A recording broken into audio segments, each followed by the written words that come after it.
சேரன் மாநகர்ல இந்த Anandhas bakery open பண்ணி 2 மாசம் ஆயிருக்கும். அது வழியா தான் போறேன், வரேன். ஆனா ஒரு நாள் உள்ள போனதே இல்ல. அப்புறம் அவரே கூப்பிட்டாரு, "வா நான் கூட்டிட்டு போறேன் போலாமா?" அப்படின்னு. ஆடு தானா வந்து சிக்கிறப்ப நம்ம நோ சொல்லலாமா? இதுதான் சாக்குன்னு என்னென்னலாம் வேணுமோ கேட்டு வாங்கி சாப்பிட்டுக்கலான்னு நானும் கிளம்பி போயிட்டேன். எல்லாம் அவ்ளோ வெரைட்டிஸ் இருந்துச்சு. எல்லாமே வாங்கணும்னு ஆசையா தான் இருந்தது. கரெக்ட்டா அப்படின்னு நினைச்சிட்டு திரும்புறேன். என் பொண்ணு வந்துட்டு, "அம்மா எல்லாமே வாங்குனா எப்படி இருக்கும்?" அப்படின்றா. ஐயோ! நீ என் பொண்ணுன்றத நிமிஷத்துக்கு ஒரு தடவை நிரூபிக்கிறடி அப்படின்ற மாரி இருந்துச்சு. Chaat item, sweet item, puff அப்படின்னு சொல்லி அந்த பஃப்லயே அவ்ளோ வெரைட்டிஸ் இருந்துச்சு.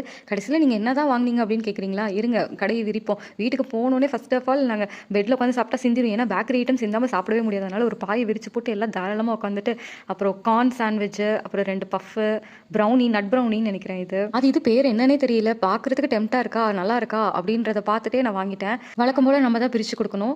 அதனால எல்லாத்தையும் ஃபர்ஸ்ட் டிஸ்பிளேல வச்சுட்டு, அப்புறம் எல்லாத்துக்கும் கொஞ்சம் கொஞ்சமா ஷேர் பண்ணி டிவி பார்த்துட்டு மெதுவா சாப்பிடலாம் சொல்லிட்டு டோனட், ப்ரௌனி, அதுதான் இது பேரு தாங்க எனக்கு என்னன்னு தெரியல. நான் இது வந்து மேல சீஸ் அந்த ஒயிட் கலர்ல இருக்க சீஸ் நினைச்சு ஏமாந்து வாங்கிட்டேன். கடைசியில அது பார்த்தா கோகனட்டு. இது நல்லா இருந்தது. பன்னீர் ரோலு. நானும் அவரும் ஹாஃப் ஆஃப் எடுத்துக்கிட்டோம். சரி பிள்ளைங்க நிறையா சாப்பிட்டோம். நம்மளுக்கு எதுக்கு அப்படி சொல்லிட்டு நாங்கள் 2 பேரும் ஷேர் பண்ணி சாப்பிட்டுக்கிட்டோம். ப்ரௌனி கடைசியில் கொஞ்சம் சாஃப்டாக இருந்திருக்கலாம். அது ஒன்று தான். பாப்பாவுக்கு ப்ரௌனினா ரொம்ப பிடிக்கும். எடுத்தோடனே ஊட்டலாம்.